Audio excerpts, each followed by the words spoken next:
under 21A.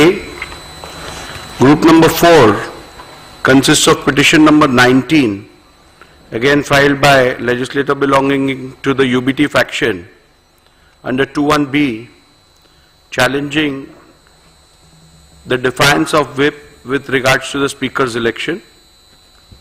Group number 6 consists of petition number 21, again filed by legislator belonging to the UBT faction, under 21B, with regards to defiance of whip for the confidence motion. Group number 5 consists of petition number 22 to 24, which has been filed by legislator belonging to the Shivsena faction, under 21A and 21B. Group 2 consists of petition number 17, which has been filed against certain independents and members belonging to other parties, under 2 subclause 2. So we shall, before I proceed with the judgment, pronouncement of the order, I would like to express my sincere gratitude towards the Honorable Supreme Court of India, which has provided an extremely guiding force by way of its order, whereby they have given a direction to the whole adjudication of the issues being decided in the proceedings today.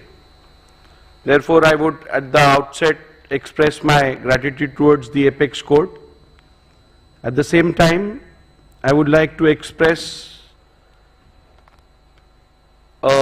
acknowledgement and a big thank you to the staff of the state legislature who have assisted me, and the paralegal assistance which I have received from them during the course of the conduct of these proceedings pertaining to disqualification.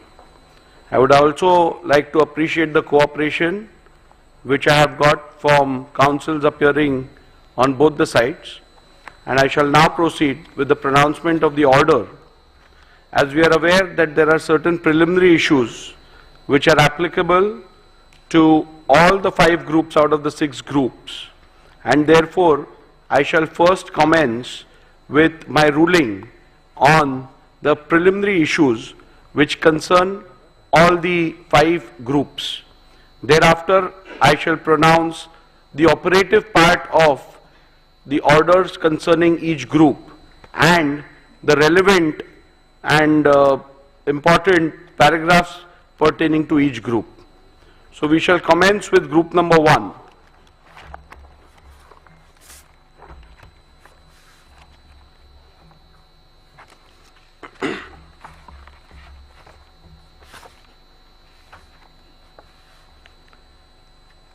Preliminary issues.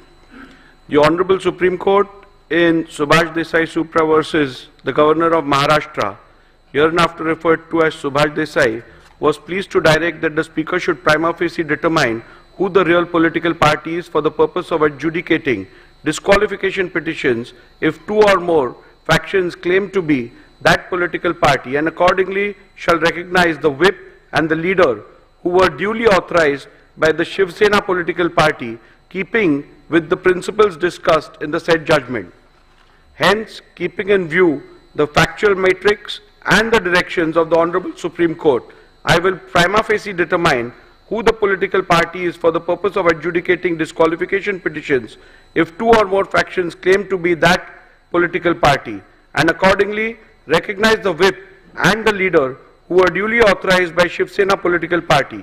Keeping in mind principles discussed in Subhash Desai Supra, it is necessary to consider and determine the said preliminary issue before examining the merits and deciding whether respondents have incurred disqualification under the 10th schedule of the Constitution of India. Thus, the preliminary issue that arises for my consideration before delving into the merits of disqualification petitions under the 10th schedule is, which among the 2 fractions was the real Shivsena political party and consequently who was the duly authorized leader and or the whip of Shivsena political party for the purpose of deciding the present disqualification petition. The other issue framed for my consideration in this group of disqualification petition is whether the respondents have incurred disqualification in terms of paragraph 21A of the 10th schedule of the Constitution of India on account of their alleged acts and conduct.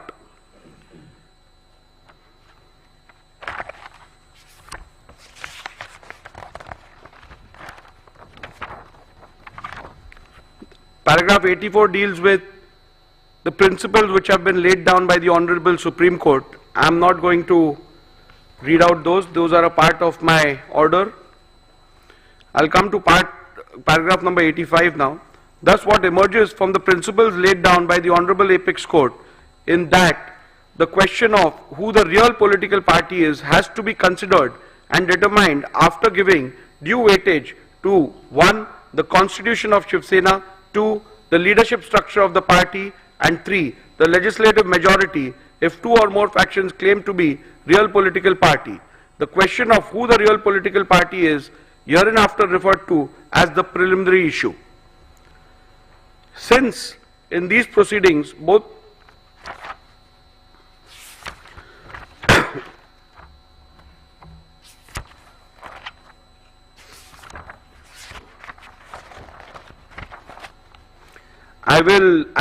in the previous paragraphs I have recorded the submissions made by both the parties. I will come down to my observations and conclusions with regards to the preliminary issues. As stated earlier, the decision of the preliminary issue has to be taken after careful analysis of the Constitution of Shivsena, the leadership structure of the party and the legislative party majority.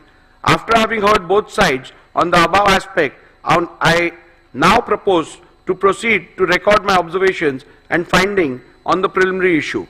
As is evident from the submissions of the parties, there is no consensus on the Constitution submitted to the Election Commission of India with consent of both the factions. Likewise, the parties have different point of view on the leadership structure which has to be taken into consideration.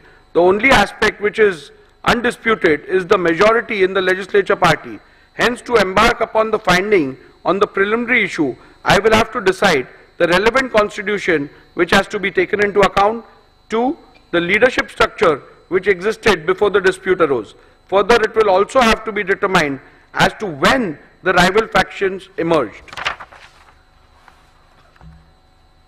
Petitioner's assertion that the Constitution of the year 2018 is the relevant constitution which has to be taken into account for the purpose of determining the preliminary issue is based on the submission that 1. The 2018 Constitution has to be considered as both the parties have relied upon the 2018 amended Constitution and acted thereupon. 2. The Election Commission in its order dated 17/2/2023 in dispute case number 1 of 2022 has held that both the parties were aware of the 2018 amendment and thus the said Constitution of 2018 has to be taken as the Constitution which is done with the consent of both the factions, as the said Constitution of 2018 was never disputed prior to the initiation of these disqualification petitions and the same was never challenged. 3. Respondents have themselves admitted and relied on the said Constitution of 2018. And 4. The statement of Sri Yogesh Kadam that the filing of 2018 Constitution along with the respondent's reply was a mistake done by the lawyers cannot be accepted, as the said statement is an afterthought and done only with the intention to mitigate the damaging statements made by Sri Dilip Lande. To the contrary, respondents have asserted that the Constitution of the year 1999 has to be the one which has to be borne in mind, as according to the respondents, the Constitution of the year 2018 was never submitted to the ECI. Respondents pointed out to the letter dated 4th April 2018 by way of which the petitioner based their claims of submissions of the said Constitution to the ECI. By pointing out to the same, respondents submitted that both the said letters do not mention anything about the purported amendments to the Constitution, a submission of the same thereof to the ECI. A similar claim was made with respect to the letter dated 27/2/2018 by Shri Uddhav Thackeray in the special leave petition number 3997 of 2022. However, in the said SLP, there was no mention about the existence of any such letter dated 4th April 2018. The word submitted appearing in paragraph 168 of Subhash Desai means submitted before the ECI, as is evident from the further part of the said paragraph, which the petitioner has conveniently ignored. The respondents have further submitted that 2018 Constitution has been wrongly annexed as a document. The stand of the respondent on the 2018 Constitution has always been that it is unconstitutional and was secretly manufactured by Shri Uddhav Thackeray in cahoots with Mr. Anil Desai. This stand has been specifically taken in the reply filed by Shri Eknath Shinde before the Honorable Supreme Court in SLP number 3997 of 2023, way back on 16/3/2023, much before filing of the replies before the Speaker in August 2023. Further, even the additional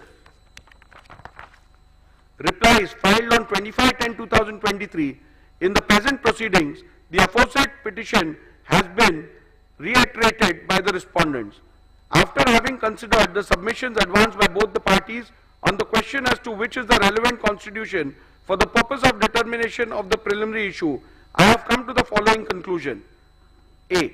As per the Honorable Apex Court, if both the factions have submitted different versions of the constitution of the party, then in that case, what has to be taken into account is the constitution which was submitted to the ECI with the consent of both parties before the rival factions emerged.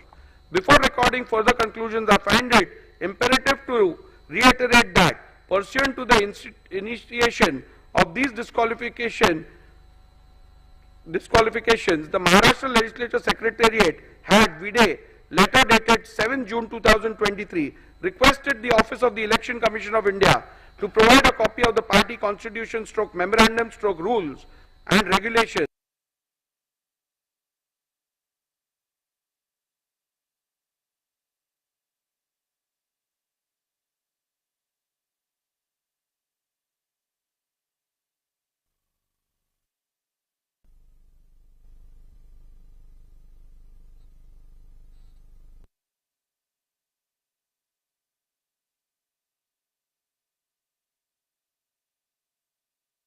The Election Commission of India, with a letter dated 22nd June 2023, provided a copy of the Constitution and rules of Shivsena as available on the record of Election Commission of India.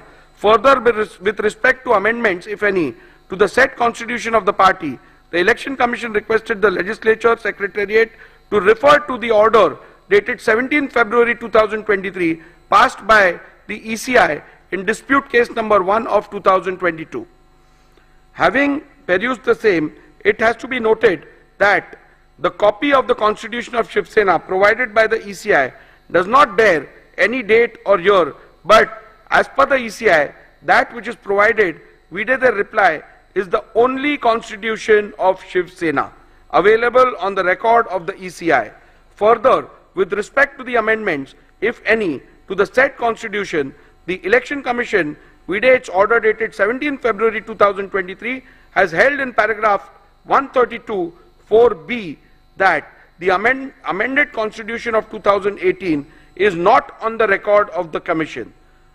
Thus, the petitioner's submission that the Constitution of the year 2018 has to be taken into account cannot be accepted, as I am bound to follow the directions of the Honorable Apex Court in Subhash Desai Supra, and accordingly take into account the Constitution which the Election Commission has provided. In my jurisdiction under the 10th schedule of the Constitution of India, I cannot delve into any other factor while deciding which is the relevant Constitution. As prima facie, it is evident from the records of the ACI that the 1999 Constitution is the one which was submitted to the ECI by the Shivsena before rival factions emerged. Further, it is also necessary to mention that the petitioner's submission that the Constitution of the year 2018 was submitted to the ECI by referring to the letter dated 4th April 2018 cannot be accepted. A bare perusal of the said letter dated 4th April 2018, by way of which the petitioner based their claim of submission of the said constitution to the ECI, does not bear any content which shows that an amended constitution was submitted to the ECI. The said letter only refers to the election held and the results thereof and nothing more. Further, on closer examination of the special leave petition filed by Mr. Uddhav Thackeray before the Honorable Supreme Court challenging the ECI decision SLP number 3997 of 2022, I find that exactly same claim has been made about the letter dated 27/2/2018, and there is no mention about the new letter of 4th April 2018. Accordingly, said letter of 2/7/2018 is on the website of the Election Commission of India. However, there is no document relating to the constitution annexed to it. Hence, on this ground also, petitioner's submission that the constitution of the year 2018 has to be taken into account cannot be accepted.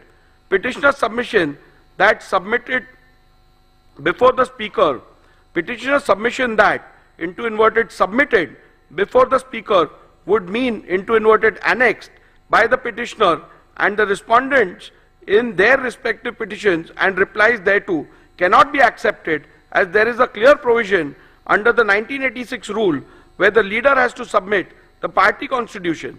Rule 3 subclause 1 subclause B of 1986 rule mandates that the leader into inverted shall furnish into inverted a copy of the rules and regulations, whether known as such or as constitution or any other name, of the political party concerned.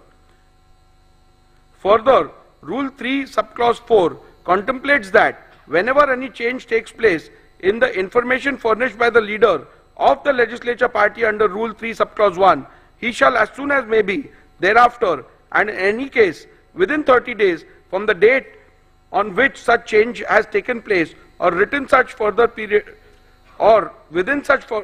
period as the speaker may for sufficient cause allow, furnish in writing information to the speaker with respect to such change. Thus, the submission of constitution before the speaker has to mean submission under Rule 3 of 1986 rules. However, till date, Shivsena has not submitted any constitution on the record of the speakers of the speaker under the said Rule 3.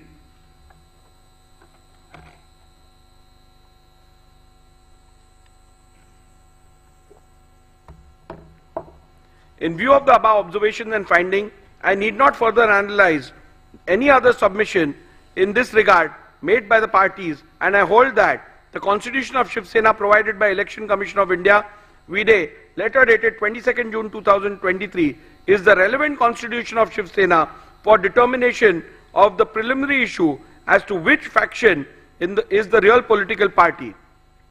Constitution of Shivsena held to be the relevant constitution is hereinafter referred to as the SS Constitution. The leadership structure relevant for the determination.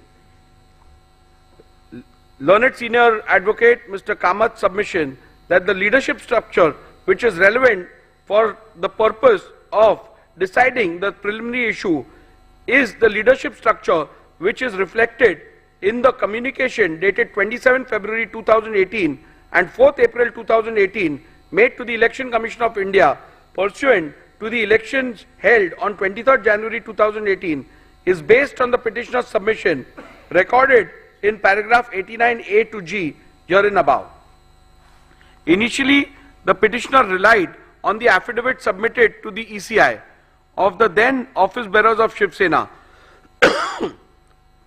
produced along with the affidavit in lieu of examination of chief to show that Shri Uddhav Thackeray had support of the majority in the organization.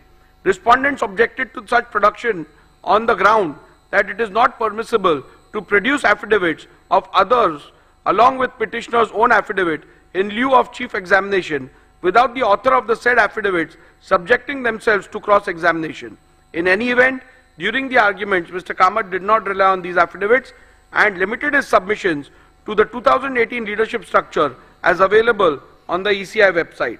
Mr. Jethmalani, in turn, focused his submission to buttress the ground that the said leadership structure of 2018 cannot be considered and relied upon for the purpose of determining the preliminary issue, as the said leadership structure is not in conformity with the constitution of Shivsena, which is on record of the ECI, and thus the same would be contrary to the findings of the Honorable Supreme Court in paragraph 168 of Subhash Desai. Mr. Jethmalani further relied on the legislative party leadership to submit that the legislative party also forms part of the leadership structure, as it is not only mentioned in the SS Constitution, but there is no dispute regarding the said members being part of the Pratinidhi Sabha under the SS Constitution. After having considered the submissions advanced by both the parties on the question as to which is the relevant leadership structure for the purpose of determination of the preliminary issue, I have come to the following conclusion. The submission of Mr. Kamath, the jurisdiction under the 10th schedule, only mandates a prima facie adjudication as to what the leadership structure of the political party was at the relevant time, and it does not extend to an inquiry as to whether or not the leadership structure available on the record of the ECI was pursuant to a validly held election is a correct position, and hence I concur with the same. Petitioner's submission that in these proceedings the respondents cannot challenge the organizational election results available on the record of the ECI, as the 10th schedule does not permit the raising of any such defense, is a correct position, and hence I am in agreement with the same. Respondent submission that the leadership structure of 2018 cannot be considered and relied upon for the purpose of determining the preliminary issue, as the said leadership structure is not in conformity with the constitution of Shivsena, which is on record of the ECI, does not arise at this juncture, as it is a submission which has to be considered while determining whether the said leadership structure can be relied upon for the purpose of determining which faction represents the real political party, which would be dealt with at the appropriate juncture. The only question which is to be determined in the current part of the order is what and who all constituted leadership structure of Shivsena at the relevant time. Respondents have led detailed evidence, and despite being confronted during cross-examinations, they have been able to demonstrate that no organizational elections were held on 23/1/2018. On the contrary, in the affidavit in lieu of examination of Chief of Shri Sunil Prabhu, PW1, has stated that organizational elections were held on 23/1/2013 and 23/1/2018. However, Shri Sunil Prabhu has not claimed any personal knowledge of the same or and whether he was present during the said elections. During his cross-examination, he was confronted with the letter dated 28/1/2013. Thereafter, a specific question was posed to him by Mr. Jethmalani as to whether he voted in the said election, to which he responded in the affirmative. The contents of the said letter clearly stated that all the candidates were declared unopposed.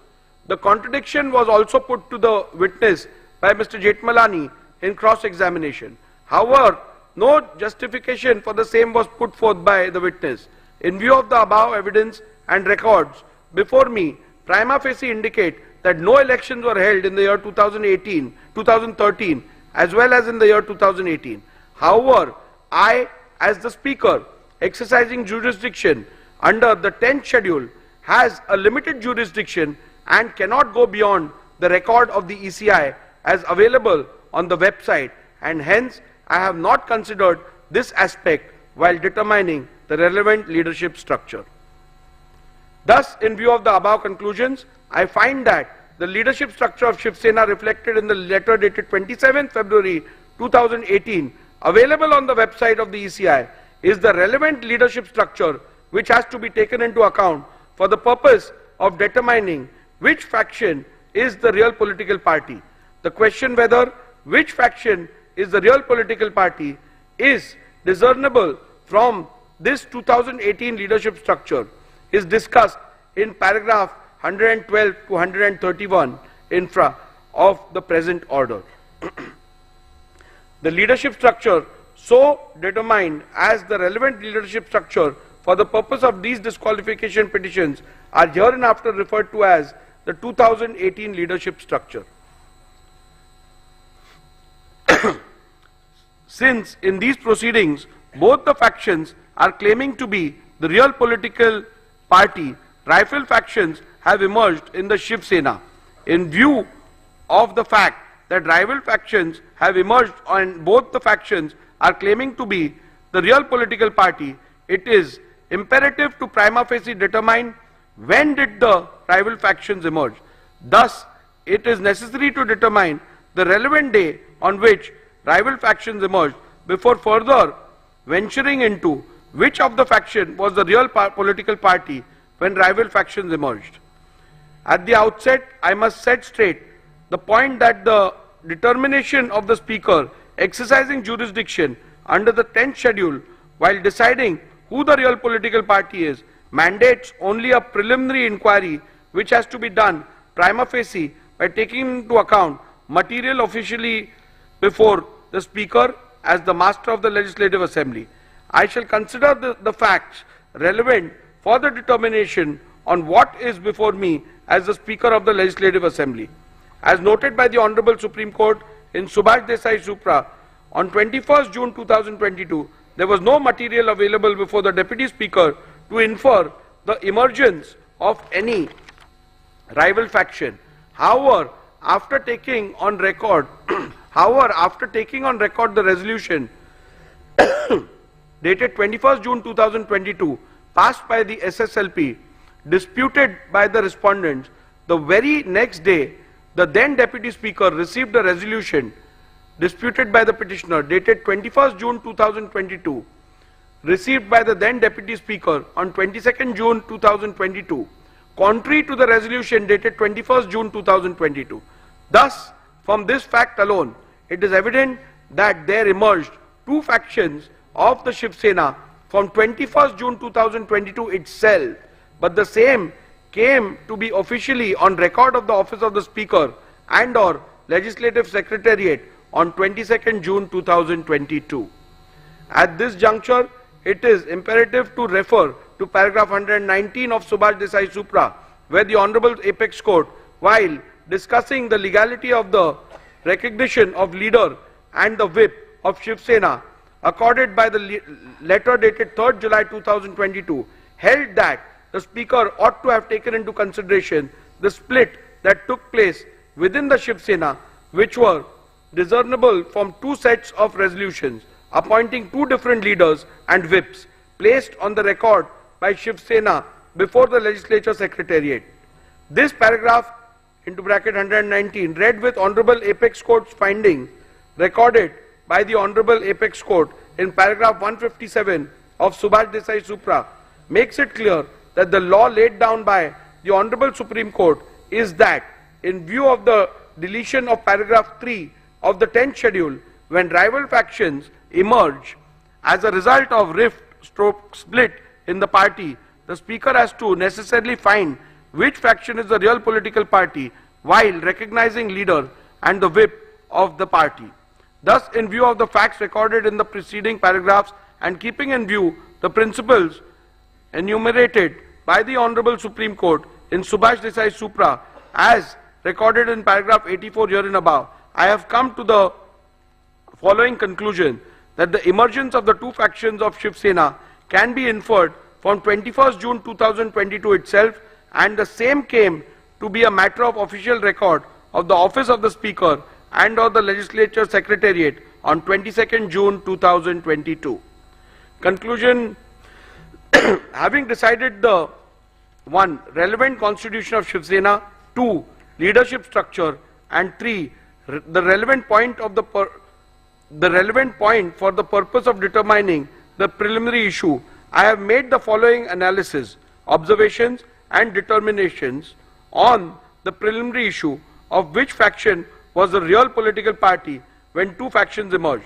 For the purpose of analyzing, discussing and determining the issue, the faction of the petitioner is hereinafter referred to as UBT faction, and likewise the respondent's faction is referred to as the Shinde faction. The applicability of the test of aims and objectives. I am not going into the details of reading the applicability of the test of aims and objectives, because as you are aware that in accordance with the directions of the Apex Court and otherwise, the speaker is not required to get into the political thicket with regards to the aims and objectives of a political party. So I am restricting it to pronouncement, and you can have a look at it once you apply for the certified copy.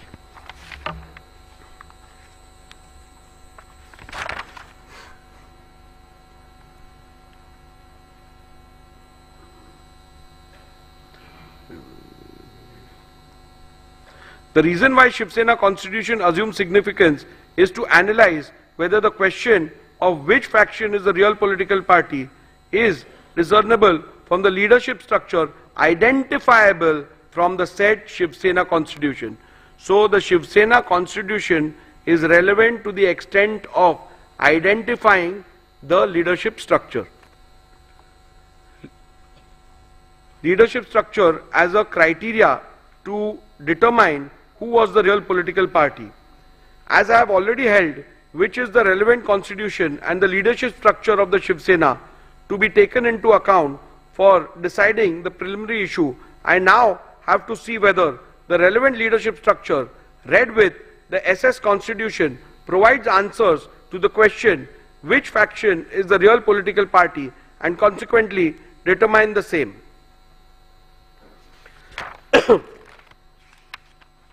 The UBT faction made, there are submissions made which have been recorded of both the sides,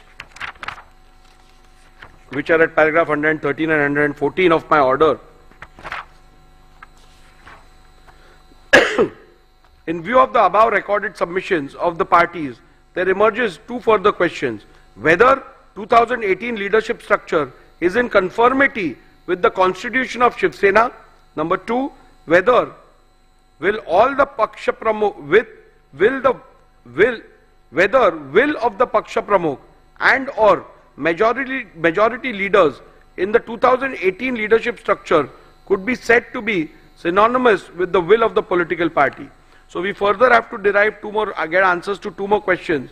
The primary one being whether 2018 leadership structure is in conformity as provided by the constitution, and number two, whether the will of the Paksha Pramukh and or majority of the leaders reflects the will of the political party. As there are contrasting submissions on the question, it is necessary to peruse the SS constitution and the 2018 leadership structure and then record a finding as to whether the 2018 leadership structure is in conformity with the constitution of the Shivsena. Thus, I have taken a comparative look at the 2018 leadership structure and the SS constitution and have arrived at the following observations and conclusions. A. 2018 leadership structure mentions Shivsena Paksha Pramukh into bracket president as the highest office of the SSPP. However, in the SS constitution, the highest office of the Shivsena political party is Shivsena Pramukh, but the said constitution distinguishes highest office and the highest authority and provides that Rashtriya Karyakarni is the highest authority whose decision shall be final. Shivsena SS constitution provides that the members of the Rashtriya Karyakarni shall be called as Shivsena leaders and provides for a total number of 19 members, out of which 14 are to be elected by the Pratinidhi Sabha and the rest of the 5 members are to be appointed by Shivsena Pramukh. However, the 2018 leader structure envisages only 13 members in the Rashtriya Karyakarni, out of which 19 are to be elected and the remaining 4 are to be appointed. SS Constitution provides for a total number of 21 deputy leaders, out of which 17 are to be elected by the Pratinidhi Sabha and the rest of the 4 members are to be appointed by Shivsena Pramukh. However, the 2018 leaders structure envisages 33 deputy leaders, out of which 21 are to be elected and the remaining 12 are to be appointed. The 2018 leadership structure provides for 3 categories of office bearers, vis-a-vis Secretary, Samanvayak and Sanghatak. However, the constitution of Shiv Sena provides for 3 categories of office bearers, vis-a-vis President, Sarchitnis, General Secretary, Koshadhyaksha, Treasurer. From the observation recorded in the preceding paragraphs, it is evident that the 2018 leadership structure is not at all in conformity with the constitution of Shiv Sena. In view of this finding alone, it could very well be concluded that the 2018 leadership structure, which is not in conformity with the constitution of Shiv Sena, cannot be taken as the yardstick to determine which faction was the real political party at the relevant point of time. In view of the same, I have come to the conclusion that the 2018 leadership structure read with the SS Constitution does not provide a reliable outcome and or answer the question which faction is the real political party, and hence cannot be relied upon to determine the said preliminary issue. Nevertheless, I am inclined to look at the second question regarding paragraph 115 here and above, where will of the Paksha Pramukh and or majority leaders in the 2018 leadership structure could be said to be synonymous with the will of the political party, so as to not leave any stone unturned in arriving at a decision. The determination of this question arises out of the alternate submissions made by the UBT faction that the 2018 leadership structure has to be taken ex facie, and the determination of which faction was the real political party has to be solely based on the said leadership structure without a comparison of the said structure with the leadership structure provided for in the constitution of the Shiv Sena. The said proposition would run counter to the principles laid down by the Honorable Apex Court in Subhash Desai Supra, where it was specifically provided that the leadership structure which has to be taken into consideration while determining the real political party has to be identifiable by the relevant constitution.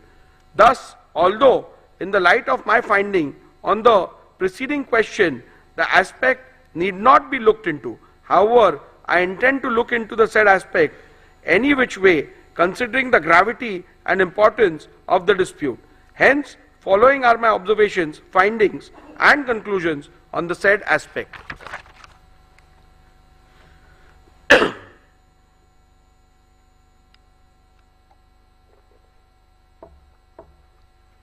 UBT faction has submitted that the decision of the Paksha Pramukh is synonymous with the will of the political party, and thus if there is a rift in the leadership structure, the decision of the Paksha Pramukh constitutes the will of the political party.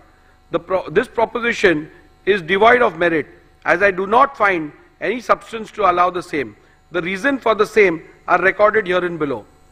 The proposition perhaps would have been a valid point if the party president was the sole repository of the decision making with respect of the policy and administration of the party. For analyzing the said submissions, a perusal of the SS Constitution was made. The SS Constitution provided that Rashtriya Karyakarni shall be the highest authority of the party, and its decision in all matters concerning the party policy and party administration shall be final. It is also to be noted that the Paksha Pramukh is only a presiding member of the said highest authority in the party, and in no way is the sole repository of decision making in the party. Thus, in view of the same, the submission that the decision and or the will of the Paksha Pramukh is synonymous with the will of the political party cannot be accepted. It would be appropriate to note that the SS Constitution does not even have a post called Paksha Pramukh. However, it was argued by the UBT faction that the nomenclature difference in the 2018 leadership structure and the SS Constitution is not a relevant factor for the purpose of deciding the preliminary issue. Even though I have held in paragraph 117 that 2000 leadership structure is not at all in conformity with SS Constitution, I shall consider this submission. The Constitution of Shivsena provides for Shivsena Pramukh. The submission of the petitioner that Shivsena Pramukh mentioned in the SS Constitution is the same post of Shivsena Paksha Pramukh termed in the 2018 leadership structure. By relying on the powers of Shivsena Pramukh, it was argued by the UBT faction that he is the authority under the party constitution vested with the powers to remove any member of the party. Thus, it was further argued that an authority who is vested with such power of removal reflects the will of political party with respect to removal of members from and for anti-party activities. However, a complete reading of the said provision in the party constitution reveals that the said submission is factually wrong. The said provision in relation to the powers of Shivsena Pramukh clearly provides that such a power is not absolute and it has to be exercised in consultation with the Rashtriya Karyakarani. Further, it has to be noted that such a power is only available to the Shivsena Pramukh for the purpose of removal of members mentioned in Article 8, Schedule B of the said Constitution. The said schedule does not deal with leaders of the party. Leaders of the party is given under Schedule A of the said article. Thus, Shivsena Pramukh does not have any power to remove any leader of the party. Thus, the submission of the petitioner that Shri Uddhav Thackeray, Vide, letter dated 30/6/2022, had removed Shri Eknath Shinde from the post of Shivsena leader cannot be accepted, as such power are not vested with the party president. Hence, on this ground also, the submission that the decision and or the will of the Paksha Pramukh is synonymous with the will of the political party cannot be accepted. If this proposition is accepted, then in a situation where the party president, who is also a legislator, itself defects, then he could simply escape the wrath of the 10th schedule by pleading that his decision is the will of the party. Further, if this proposition is to be accepted, it would mean that no member can ever voice concern against the party president, and the party president might possibly be able to seek disqualification against any member who questions his credibility. This would run contrary to the concept of intra-party dissent. In view of the clear and unequivocal finding of the Honorable Supreme Court at paragraph 183 to 190 of Subhash Desai, I will be falling foul of the judgment of the Honorable Supreme Court in Kyoto Holohan, wherein the constitutional validity of the 10th schedule was itself upheld on the grounds that it is not an anti-dissent law if this proposition is accepted. I shall now proceed to consider whether the will of the majority leaders in the 2018 leadership structure is synonymous with the will of the political party. An alternate submission was made that even if the Paksha Pramukh is not accepted as the repository of the will of the political party, the decision of the leadership structure has to be construed as synonymous with the will of the political party. This proposition is also devoid of merit, and I do not find any substance in it for following reasons. In a circumstance where there is no dispute amongst the leaders identifiable by the constitution of a political party, the proposition would have held water. However, the factual matrix of the present matter is different. This is a matter where there is a dispute within the leadership structure itself. It is to be noted that in the present matter, rival factions have emerged in the legislature party, political party, and thus inevitably amongst leaders of the party as well. Thus, it would not be wise to apply this proposition in the present matter. The existence of split-stroke rift in the leadership structure is admitted by the petitioner and or the UBT faction, as can be inferred from the petitioner's affidavit in lieu of examination in chief of PW1, petitioner himself, that the leader of the UBT faction did not have the support of all the members of the 2018 leadership structure when rival factions emerged. Thus, the submission that the decision of the leadership structure has to be construed as synonymous with the will of the political party could have perhaps be applied in a situation where there is a dispute between some members of the party and the elected leadership. In such a case, the leadership of the party could have possibly taken the stand that their decision would have to be taken as the decision and will of the political party until they are so removed from the leadership structure by a mechanism recognized by the constitution of the said political party. However, as I have noted earlier, in the present matter, rival claims have emerged wherein the leadership structure about the leadership within the leadership structure about the leadership itself. In such a situation, one leader's contention that his will is the will of the political party would be contradiction in terms. Thus, when there is a vertical rift in the party and two factions within the said leadership structure emerge as a result of the said rift, leaders of either faction, both Shri Uddhav Thackeray and Shri Eknath Shinde, could equally claim to represent the will of the political party. In that case, it would not be appropriate to take their decision as the decision that carries the will and wish of the political party when the question of which faction is the political party is being considered.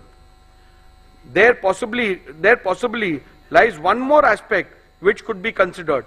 Does the stand-stroke decision of the majority members of the leaders within the leadership structure, identifiable and appointed according to the constitution of the political party, could be construed as the will and desire of the political party in the event there is a dispute within the leadership structure? For the purpose of answering this question, one must look into the constitution of the political party. In an event where the party constitution provides for a mechanism to resolve a conflict of decision within the leadership structure, then in that case it would have been a guiding factor. However, if the party constitution does not provide for such a mechanism, then in that case it would not be appropriate to say that the decision of the majority leaders would have to be accepted as the one which conveys the will of the political party. This aspect need not be further considered in view of the fact that in any case UBT faction has not placed any material on record or even suggest that any meeting of the Rashtriya Karyakarni was called for where any decision in relation to the real political party was resolved so as to identify the leaders and or the whip who carried the will of the political party. Thus, in the absence of any such material, including any majority decision of the Rashtriya Karyakarni in relation to the real political party, identifying the leader and or the whip who carried the will of the political party would be an impossible task. Any conclusion reached would be without basis in law and evidence of fact. The submission that the UBT faction shall be taken as a real political party is entirely based on the conjuncture that if there will be a decision taken in relation to the political party by Rashtriya Karyakarni, then UBT faction would have had the majority. At this juncture, the petitioner's claim about a meeting purportedly held on 25th June 2022 has to be dealt with. It is the petitioner's case that Rashtriya Karyakarani meeting was held on 25th June 2022 and certain resolutions were passed. In support of this case, petitioner has produced certain resolutions of 25th June 2022. Those documents are disputed by respondents. Mr. Jetmalani, Learned Counsel for Respondent, objected to the said documents being considered on the ground that they were forged and fabricated, and demonstrated this before me by showing two separate documents, one annexed by the petitioner Shri Sunil Prabhu to his affidavit in lieu of examination of in chief, and the other set of the same documents which are annexed to the Supreme Court Convenience Compilation Volume 2.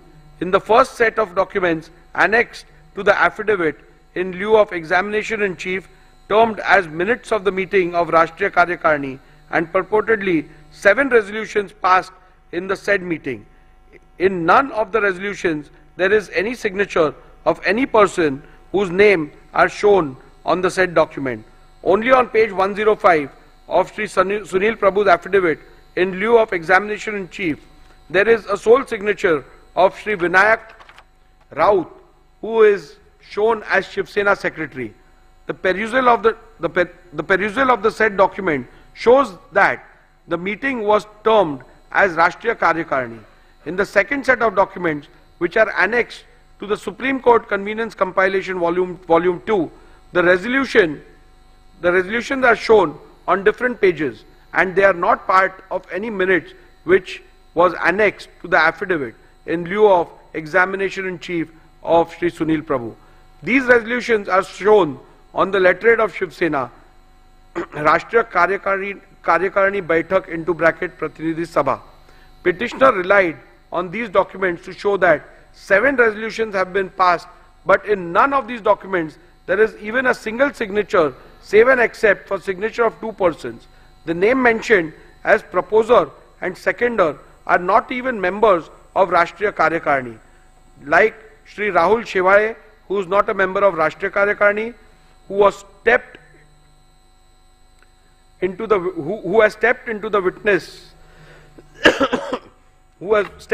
witnesses and led evidence that there was no such meeting.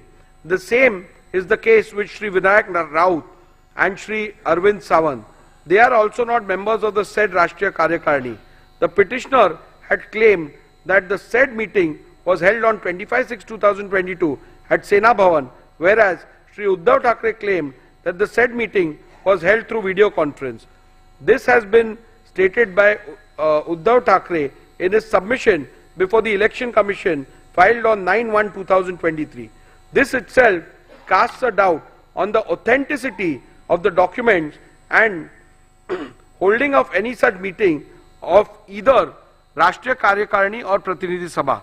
The petitioner himself is not sure whether it was Rashtriya Karyakarani or Pratinidhi Sabha. Thus, in view of the above said documents, the said documents cannot be permitted to be relied on. Petitioner suggests that a look into how the Shivsena settled conflict or decisions within the leadership structure in the past might shed some light into this. However, in the present matter, no such material are placed before me to even suggest such instances which happened in the past, where the majority decision within the leadership structure is taken as the will of the political party. It is to be also noted that the petitioner has neither placed nor provided any material to show that historically the decision of the majority within the leadership structure is taken to be the final decision of the political party whenever there was a conflict of decision within the leadership structure. Thus, for this reason also, it would not be appropriate and correct to accept the proposition that the decision of the majority leaders within the leadership structure would have to be accepted as one which conveys the will of the political party. As a passing note, I must also add that the majority rule possibly could have been applied in a normal situation where there is dissent in respect to some policy and or administrative decision of the party. However, such a simple rule stroke test shall not be applied to determine an essential question in existential question in relation to the political party, such as in the present matter, where which faction is the real political party is required to be determined. Thus, in view of the decisions recorded herein above, I am not inclined to accept submissions of the UBT faction that will of the majority leaders in the 2018 leadership structure is synonymous with the will of the political party. Thus, from paragraph 112 to 128, I have dealt with whether the relevant leadership structure read with the Shivsena constitution, SS constitution, provides answer to the question which faction is the real political party. In view of the same, I record my conclusion and finding thereon as under.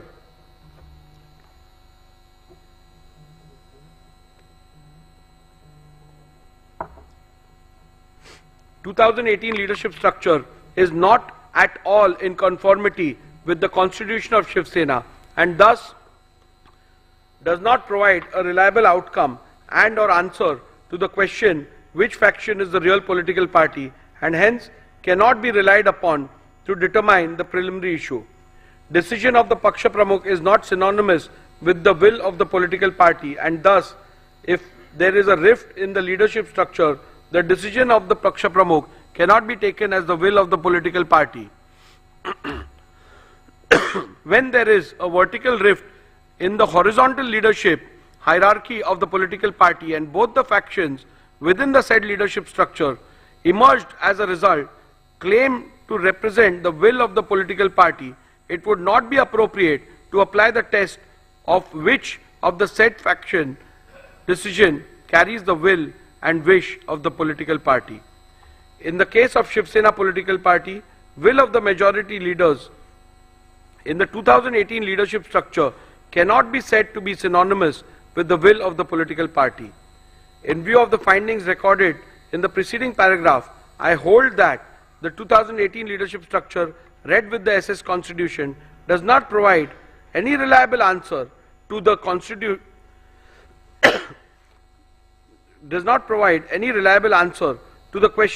which faction is the real political party and consequently the 2018 leadership structure cannot be yardstick to determine which faction is the real political party.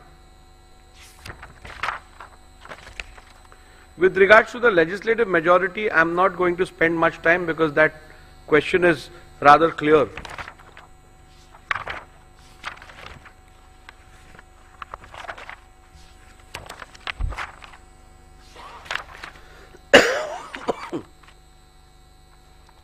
In view of the above observations and findings, I hold as follows. Which faction is the real political party is discernible from legislative majority which existed when the rival factions emerged. Legislative majority which existed when the rival factions emerged can be discerned and or inferred from 1. The Shinde faction resolution dated 21st June 2022 and 23rd June 2022 available on record of the Legislature Secretariat and the admitted position which can be inferred from the initiation of petitions against 38 legislators of Shinde faction by the UBT faction. Shinde faction had an overwhelming majority of 37 out of 55 MLAs with the rival when the rival faction emerged. From my analysis, observations, conclusions and findings recorded in paragraph 82 to 144 herein above, I hold that Shinde faction was the real Shivsena political party when rival factions emerged on 21st June 2022.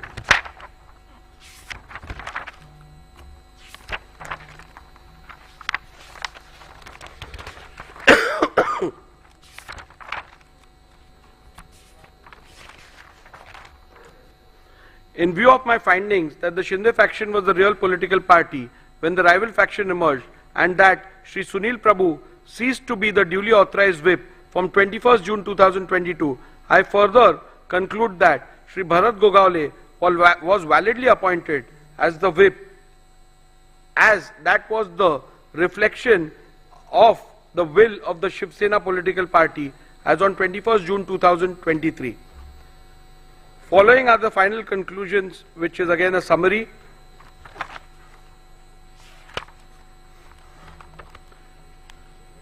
Have the respondents incurred disqualification in terms of paragraph 21A of the 10th schedule of the Constitution on account of their acts, omissions and conduct?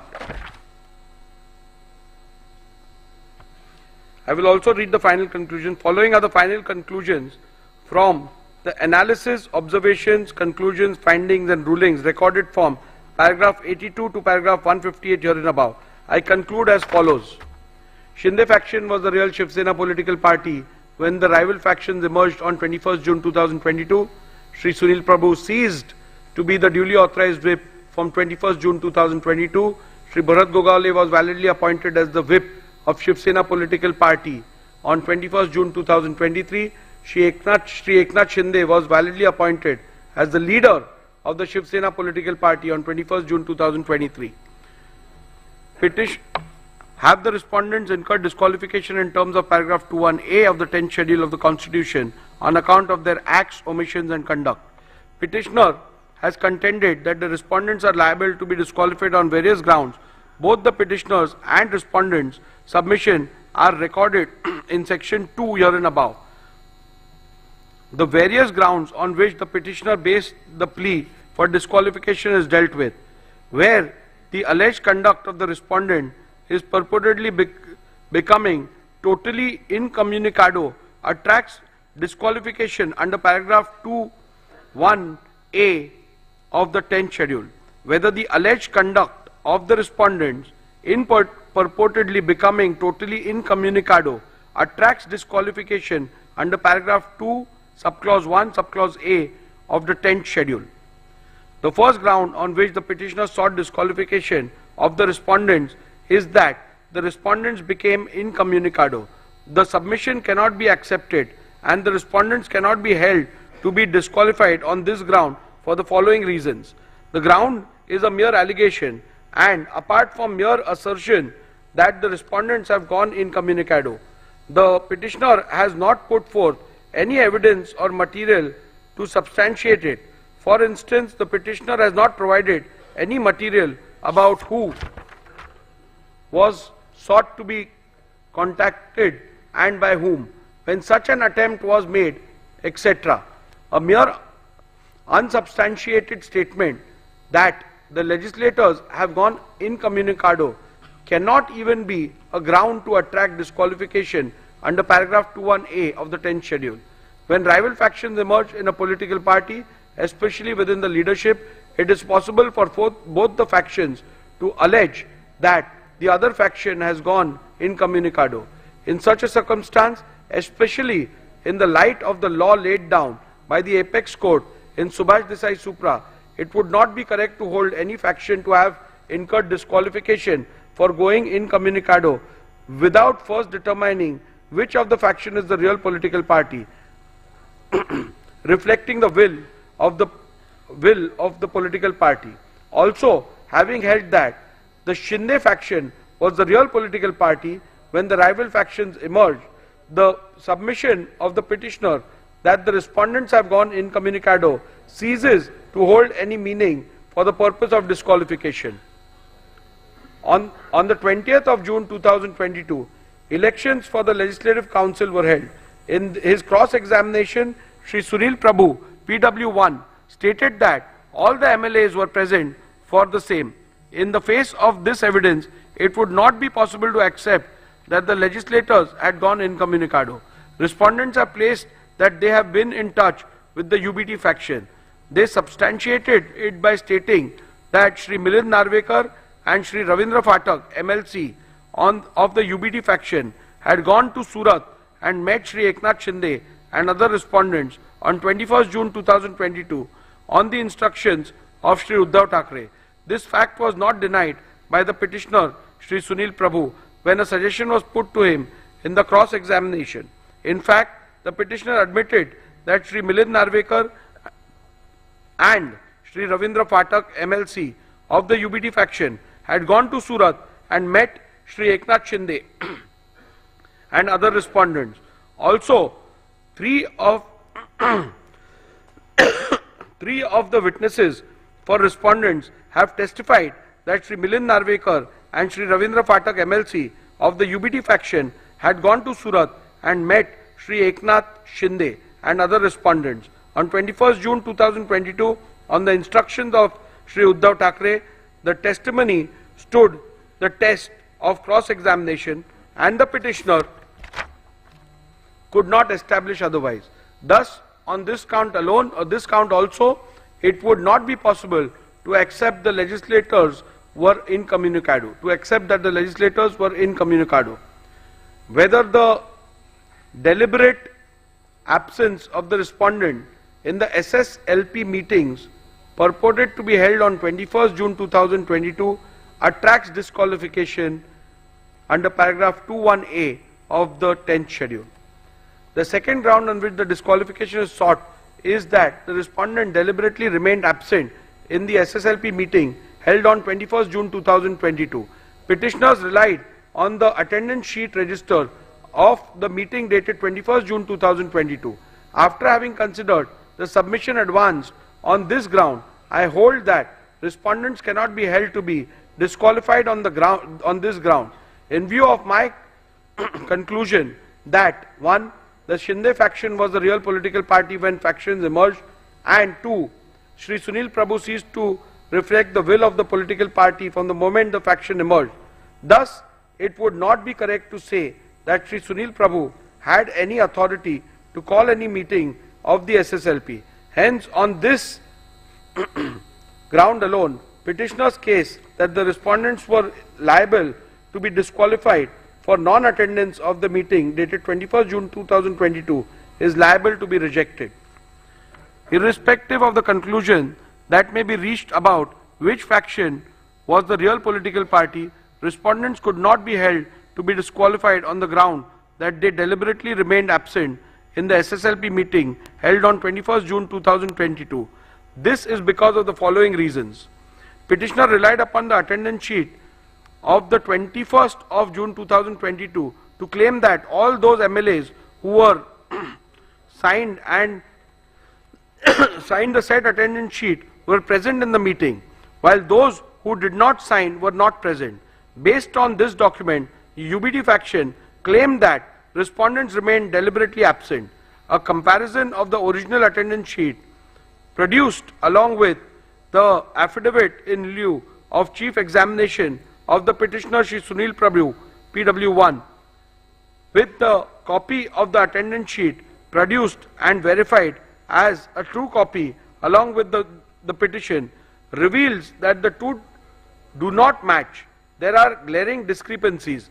The copy claimed to be the original of the said attendance sheet has a handwritten date of 21st June 2022, whereas the copy verified as the true copy of the original produced along with the petition does not have it.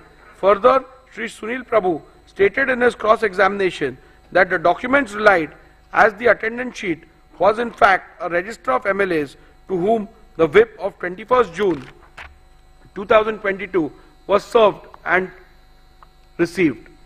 So, facts show: 1. There are glaring discrepancies in the said attendance sheet. 2. The statements of Shri Sunil Prabhu shows the document relied upon as attendance sheet of MLA present on 21st June 2022 is in fact a register of service and receipt of the whip dated 21st June 2022 of the MLAs. Thus, the said document is unreliable and cannot be taken as proof of non-attendance of respondents in the meeting held on 21st June 2022. Hence, on this count as well, petitioner's case that the respondents are liable to be disqualified for non-attendance of the meeting dated 21st June 2022 has to be rejected. Further, all the respondents have denied the receipt of any whip for attending the meeting on 21st June 2022. Countering this, petitioner Shri Sunil Prabhu in his affidavit in lieu of examination in chief stated that the whip for 21st June 2022 meeting was sent via WhatsApp by Shri Manoj Harishchandra Chaugle to Shri Prabhakar Kaye, PA of Shri Eknath Shinde. In the cross-examination of Shri Sunil Prabhu stated that the whip was sent via WhatsApp to all the respondents, who according to him were not traceable. However, petitioner has not offered any statement or any material to even suggest that such WhatsApp messages were sent to other respondents. Thus, the petitioner has failed to establish that whip/notice was served upon the respondents in petition number 2/15, directing them to attend the meeting on 21st June 2022. As to the service of whip on Shri Eknath Shinde, the only material produced by the petitioner is an alleged screenshot of the WhatsApp message sent by one Shri Manoj Harishchandra Chaugle to one Shri Prabhakar Kaye. This does not constitute proof of any notice whip was served upon Shri Eknath Shinde, directing him to attend the meeting on 21st June 2022. Further, a perusal of the aforementioned WhatsApp message allegedly sent to the PA of Shri Eknath Shinde shows that the said message was sent at 12:31 p.m. on 21st June 2022 for a meeting which was allegedly scheduled for 12:30 p.m. Thus, it is abundantly clear that none of the respondents were ever served any notice whip for the alleged meeting dated 21st June 2022. Hence, on this ground alone, also, petitioner's case that the respondents were liable to be disqualified for non-attendance of the meeting dated 21st June 2022 must be rejected. The third ground on which the disqualification of respondent is sought is that the respondents deliberately remained absent in the SSLP meeting held on 22nd June 2022. Petitioner relied on the attendance sheet register of the meeting dated 22nd June 2022. After having considered the rival submissions, I hold that respondents cannot be held to be disqualified on this ground in view of my conclusion that 1. The Shinde faction was the real political party when rival factions emerged. 2. Shri Sunil Prabhu ceased to reflect the will of the political party from the moment rival factions emerged. Thus, it would not be correct to say that Shri Sunil Prabhu had any authority to call any meeting of the SSLP. Hence, on this ground alone, petitioner's case that the respondents were liable to be disqualified for non-attendance of the meeting dated 22nd June 2022 must be rejected. Again, even if I was to take different view about which faction was the real political party, still the respondents could not have been held disqualified on the grounds that respondent deliberately remained absent in the SSLP meeting held on 22nd June 2022 for the following reasons. I am unable to accept the petitioner's submission that non-attendance of the SSLP meeting would make the respondents liable to be disqualified under paragraph 2(1)(a) of the 10th schedule. I am of the view that non-attendance of party meetings, including legislature party meetings, would not attract disqualification under paragraph 2(1)(a) of the 10th schedule of the Constitution. Such an action cannot indicate that the members have voluntarily given up his membership of the political party. Not attending party meeting and voicing a difference of opinion outside the house are matters between the members and his party and have nothing to do with clause 2(1)(a) of the 10th schedule. Non-attendance of the meeting can at the most be termed as an act of dissent within the party. If viewed as a form of expression, it would be protected by freedom of speech and expression, which includes dissent and is not only an integral part of fundamental rights under Article 14, 19 and 21 of the Constitution, but is an aspect of the basic structure of the Constitution also. Therefore, even if the alleged non-attendance is seen as an expression of dissatisfaction, it cannot be treated as conduct attracting disqualification within the purview of paragraph 2(1)(a) of the 10th schedule. Further, I find the petitioner's reliance on Shriman Bayasaheb Patil versus Karnataka Legislative Assembly 2020 2 SCC 595 is misplaced, as in that matter the disqualification was not only on the grounds of non-attendance of a party meeting but was found to attract disqualification when considered with the surrounding circumstances, such as non-attendance of the assembly session along with non-attendance of meetings. Petitioner relied upon the attendance sheet of the 22nd June 2022 to claim that all those MLAs who had signed the said attendance sheet were present in the meeting, while those who did not sign were not present. Based on this document, UBD faction claimed that respondents remained deliberately absent. A comparison of the original attendance sheet produced along with the affidavit in lieu of chief examination of the petitioner Shri Sunil Prabhu PW1 with the copy of the attendance sheet produced and verified as a true copy along with the petition reveals that the two do not match. There are glaring discrepancies. The copy claimed to be the original of the said attendance sheet has a handwritten portion on top in which it is not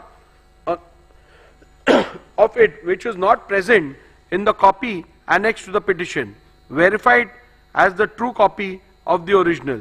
The original of the said attendance sheet has 17 signatures, and in the copy annexed in the petition, verified as true copy of the original, has only 15 signatures. Thus, glaring discrepancies in the said attendance sheet makes the said document unreliable and hence cannot be taken as proof of deliberate non-attendance of respondents in the meeting held on 22nd June 2022. Hence, on this count as well, petitioner's case that the respondents are liable to be disqualified for non-attendance of the meeting dated 22nd June 2022 is liable to be rejected. In view of my conclusions reached above and the findings that the Shinde faction was the real political party when rival factions emerged, it would not be correct to say that respondents have incurred disqualification under paragraph 21A and the 10th schedule by passing the resolution dated 21st June 2022. Hence, on this ground alone, petitioner's case that the respondents are liable to be disqualified for passing the resolution dated 21st June 2022 must be rejected. The next ground on which disqualification of respondents is sought is that the respondents acted in concert with BJP. This ground is a mere allegation, and apart from the mere statement that the respondents have acted in concert with the BJP, the petitioner has not provided any material to substantiate the same. Thus, a bald, unsustained statement that the legislators have acted in concert with the BJP cannot be a ground to attract disqualification under paragraph 21A of the 10th schedule. The next ground on which the petitioner seeks the respondents' disqualification is that they made anti-party, anti-coalition statements. Again, this ground is a mere allegation, and apart from a mere statement that the respondents have made anti-party, anti-coalition statements, the petitioner has not provided any material to substantiate the same. Newspaper/media reports relied on the petitioner cannot be taken as conclusive evidence of anti-party activities. It can at the most only be only considered hearsay. Thus, a mere unsubstantiated statement cannot be ground to attract disqualification under paragraph 21A of the 10th schedule. In conclusion, I would like to make some observations about dissent, indiscipline, and what acts as indiscipline would attract disqualification under the 10th schedule. If some member or members in a given case go overboard and make some statements or do some acts which may be considered indiscipline, it would be for political party to deal with them appropriately. Looking at the degree and gravity of the indiscipline, the concerned member may be censored, admonished, or reprimanded, or given a mere extreme punishment such as suspension or expulsion from the party, as may be warranted by party rules. The 10th schedule is not intended as a device to be used for imposing intra-party discipline, much less for administering the party. No party leadership can use the provisions of the 10th schedule as a deterrent to stifle the collective dissent of large number of members by threatening them with disqualification under the 10th schedule. In a given case, when a tussle for leadership arises between leaders in a political party, the elected members, as indeed the common party workers, usually cannot remain mute onlookers. They are compelled to choose sides. Wherever whatever else may be the consequences of this action or inaction, the parties cannot expect that the high office of the Speaker can be used to eradicate opposition or quell dissent in party ranks by employing the mechanism of the 10th schedule. In any case, the Speaker has no role to play in this game of political tussle between warring party leaders. The Speaker merely goes to the letter of the law and the spirit behind introduction of penal consequences in the 10th schedule, which in my considered view is to preserve the democratic foundations of the legislature or the parliament. I must keep in mind this object underlying the 10th schedule and ensure that the dispute falls within the provisions of paragraph 21A and B, and that his powers are not sought to be invoked with ulterior motives for party gain. In view of my conclusions and findings recorded herein above, petition number 1 to 16 of 2022 are hereby dismissed.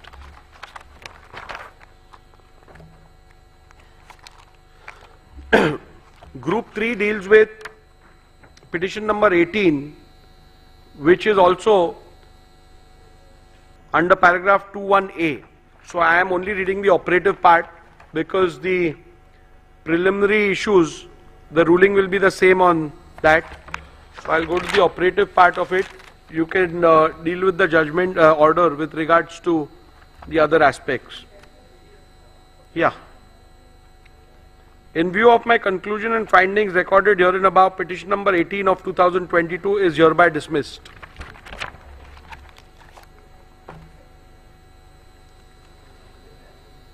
Group 4, petition number 19, which is filed by legislator belonging to the UBT faction under 21B, challenging the defiance of whip in the Speaker's election.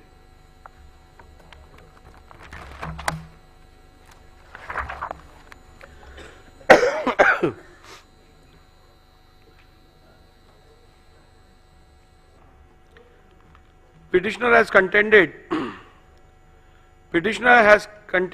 that the respondents are liable to be disqualified on various grounds. Both the petitioners and respondents' submission are recorded in section 2 herein above. However, the prayer for disqualification in the present petition is restricted to the alleged violation of whip dated 2nd July, allegedly issued by the petitioner in respect of the election of the Speaker held on 3rd July 2022. Other averments are all repetitions of submissions in petition number 1 to 16 and petition number 18 of 2022. Thus, my finding thereof may be read and referred to in respect of the averments under paragraph 2, subclause 1, subclause A of the 10th schedule. Thus, the only ground on which the petitioner sought disqualification of respondent is that the respondent has violated the whip dated 2nd July, allegedly issued by the petitioner in respect of election of the Speaker held on 3rd July 2022. This submission cannot be accepted and the respondents cannot be held to be disqualified in view of my conclusion in respect of the real political party, that the Shinde faction was the real political party when the rival faction emerged, and Sri Sunil Prabhu ceased to reflect the will of the political party from the moment rival factions emerged. Thus, it would not be correct to say that Shri Sunil Prabhu has any authority to issue any whip on 2nd June 2022. Hence, on this ground alone, petitioner's case that the respondents are liable to be disqualified for violation of whip dated 2nd July 2022 must be rejected. Irrespective of any conclusion that may be reached about which faction was the real political party, respondents could not be held to be disqualified on the ground that they violated the whip dated 2nd July 2022. This is because of the reasons recorded herein below. The petitioner has failed to prove the service of whip dated 2nd July 2022. Petitioner Shri Sunil Prabhu PW1 in his affidavit in lieu of examination in chief deposed that the whips dated 2nd July 2022 were sent by email to the email address of the respondents. He stated that Shri Vijay Joshi, an employee working in the Shivsena Vidhimandal Karyalay, Vidhan Bhavan, was instructed to send the whip. He further deposed that 2 whips dated 2nd July 2022 were sent by Shri Vijay Joshi to the respondents in disqualification petition number 19 and 21 of 2022. We did 3 emails dated 2nd July 2022. The said emails were produced along with the affidavit in lieu of evidence in chief. He further stated that email addresses of the respondents were taken from the email addresses mentioned in the official list of members of Maharashtra Legislative Assembly 2023 or as mentioned in a list furnished by the advocates for the respondents. We did the email dated 21st September 2023. Shri Vijay Joshi, PW2, specifically filed affidavits in lieu of examination of chief and deposed that he was working in the Shivsena Vidhimandal Karyalay, Vidhan Bhavan, in June 2022 and on instructions of Shri Sunil Prabhu sent 2 whips dated 2nd July 2022 to the MLA of Shivsena Legislature Party. We did 3 emails. He produced printouts of emails dated 2nd July 2022 along with whip dated 2nd July 2022. However, during the cross-examination of Shri Vijay Joshi, PW2, he deposed that one computer operator printed the whip dated 2nd June 2022 and he along with 2 peons distributed the whip to all the legislators of Shivsena. Further, he also deposed during cross-examination that acknowledgements were taken. Thus, the witness who was specifically brought to depose in respect of the service of whip dated 2nd July 2022 made extremely contradictory statements in the affidavit in lieu of examination in chief and during cross-examination.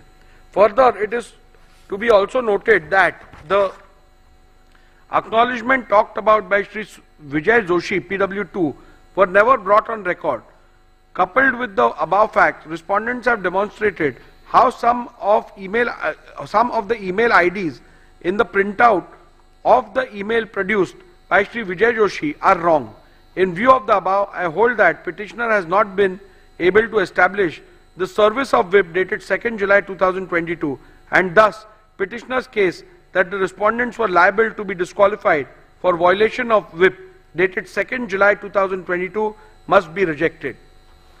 Rule 3 subclause 5 of the members of Maharashtra Legislative Assembly disqualification on the grounds of defection rule 1986 provides that where a member belonging to any political party votes or abstains from voting in the assembly contrary to the directions issued by such political party or by any person or authority authorized by it in this behalf without obtaining in either case the prior permission of such political party, person or authority, the leader of the legislative party concerned, or shall as soon as may be thereafter and in any case within 30 days from the date of such voting or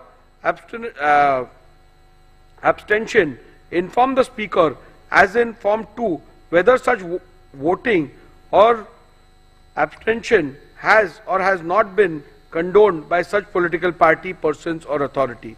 From the record of the Legislature Secretariat, it is seen that the petitioner and or UBD faction has not complied with this rule. Thus, on this ground also, petitioner's case that the respondents were liable to be disqualified for violation of whip dated 2nd July 2022 must be rejected.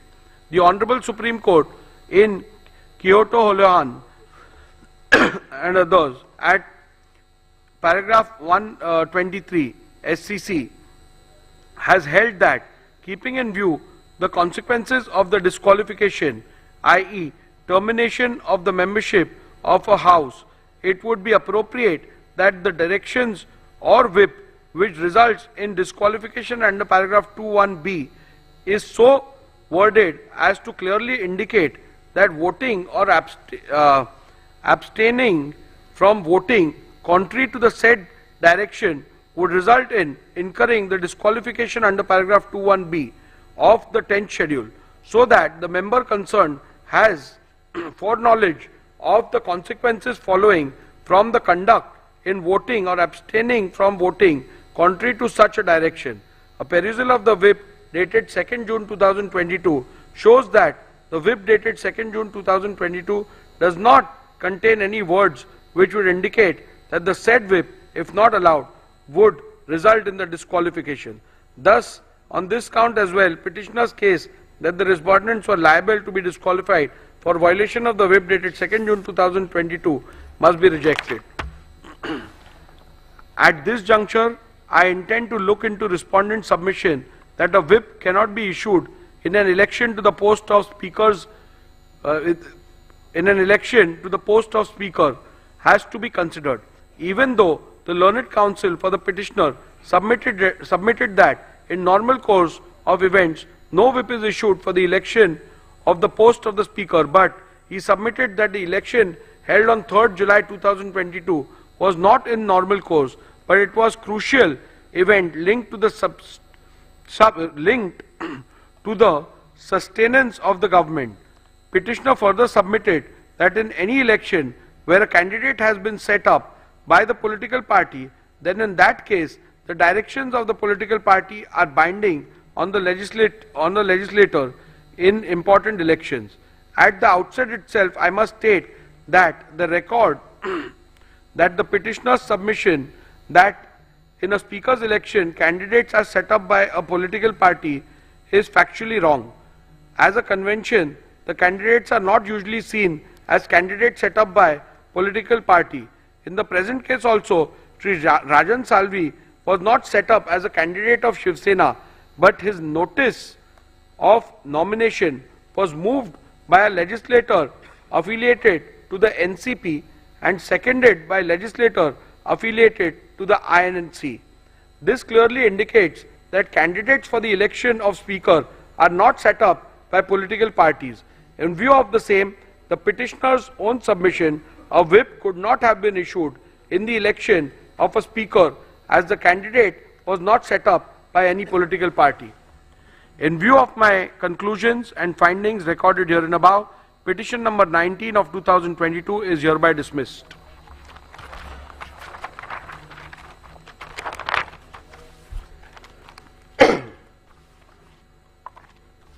Petition number Group 6, which consists of petition number 21, again filed by a legislator belonging to the UBT faction under 2(1)(b) for defiance of whip issued during the confidence motion.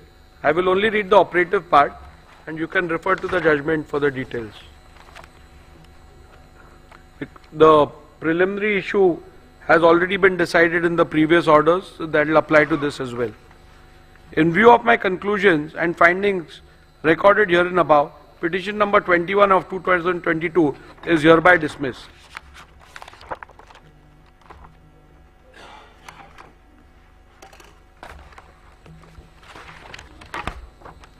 Now we shall deal with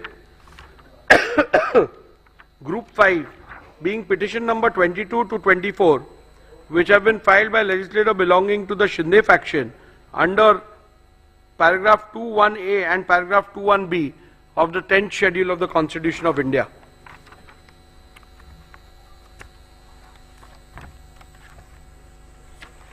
Again, here I am not dealing with the preliminary issue which has already been ruled in the previous order. So I will directly go disqualification petition number 20 and 22 to 34 of 2022 has been filed by the petitioner Shri Bharat Gogawale against Shri Nitin Chandrakant Deshmukh and 13 other members of the 14th Maharashtra Legislative Assembly under paragraph 21A and paragraph 21B of the 10th schedule of the Constitution, inter alia on the following grounds: that A. Respondents have by their conduct voluntarily given up their membership of the SSLP, and 2. Respondents have voted against the whip issued on 3rd July 2022, wherein all members of the SSLP were issued directions to vote in favor of the confidence motion held on 4th July 2022.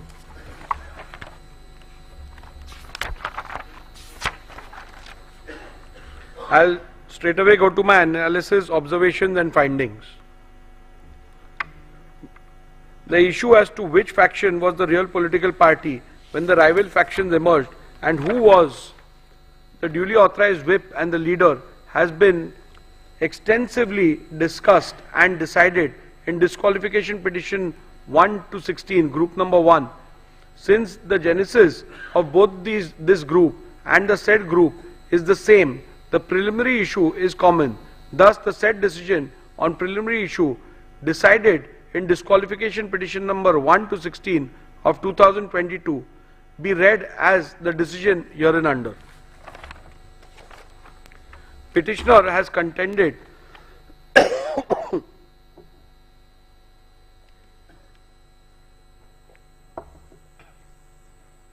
Petitioner has contended that the respondents are liable to be disqualified under paragraph 21A of the 10th schedule. This submission cannot be accepted and the respondents cannot be held to be disqualified on the grounds for the reasons that this ground is a mere allegation, and apart from mere assertion that the respondents have voluntarily given up the membership of SSLP, the petitioner has not put forth any evidence or material to substantiate it. A mere unsubstantiated statement that the legislators have voluntarily given up the membership cannot be a ground to attract disqualification under paragraph 21A of the 10th schedule. I have perused my record as well as a copy of the whip issued by the petitioner, which is signed by the petitioner as chief whip and Shri Eknath Shinde as the leader of the legislature party. Though the petitioner tried to show that the said whip was served and delivered on the respondents, the petitioner has failed to prove the service of the whip on each and every MLA of Shivsena. I have also examined in detail the cross-examination of the petitioner, Shri Bharat Gogawale, and have found major inconsistency in the answers regarding physical service of the whip, and therefore this evidence cannot be accepted. Insofar as delivery by WhatsApp is concerned, the same also was produced on the last day of the evidence despite ample opportunity for the same. Even the pleadings filed by the petitioner are silent on the issue of service. In these circumstances, it will not be justifiable for me to take on record a document purporting to be a screenshot of WhatsApp messages which were admittedly sent through a third person mobile number, i.e. one Mr. Santosh Kadam, who also did not step into the witness box. Thus, petitioner's plea to disqualify respondents cannot be accepted. The Honorable Supreme Court in Kyoto Holyan at paragraph 123 SCC has held that, keeping in view the consequences of the disqualification, termination of the membership of a house, it would be appropriate that the decision of whip which results in such disqualification under paragraph 21B is so worded as to clearly indicate that voting or abstaining from voting contrary to the said directions would result in incurring the disqualification under paragraph 21B of the 10th schedule, so that the member concerned has foreknowledge of the consequences following from his conduct in voting or abstaining from voting contrary to such a direction. A perusal of the whip dated 3rd July 2022 shows that it does not contain any words which would indicate that the said whip, if not allowed, would result in disqualification. Thus, on this count as well, the petitioner's case that the respondents are liable to be disqualified for violation of whip dated 3rd July 2022 must be rejected. Rule 3 subclause 5 of members of Maharashtra Legislative Assembly, disqualification on grounds of defection, Rule 1986, provides that where a member belonging to any political party votes or abstains from voting in the assembly contrary to any directions issued by such political party or by any person or authority authorized by it in this behalf, without obtaining in either case the prior permission of such political party, person or authority, the leader of the legislature party concerned, or shall as soon as may be thereafter and in any case within 30 days from the date of such voting or abstinence, inform the speaker as in form 2 whether such voting or abstinence has or has not been condoned by such political party, person or authority. From the records of the legislature secretariat, it is seen that the petitioner has not complied with this rule. Thus, on this ground also, petitioner's case that the respondents are liable to be disqualified for violation of whip dated 2nd July 2022 must be rejected. In view of my conclusion, the findings recorded herein above, petition number 20 and 22 to 34 of 2022 are hereby dismissed.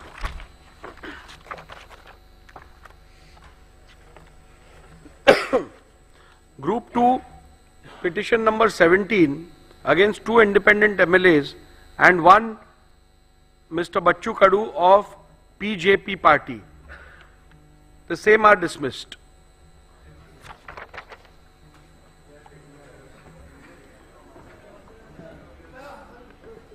Yeah, you can apply for certified copies. We'll provide you with a mail as well as hard copies.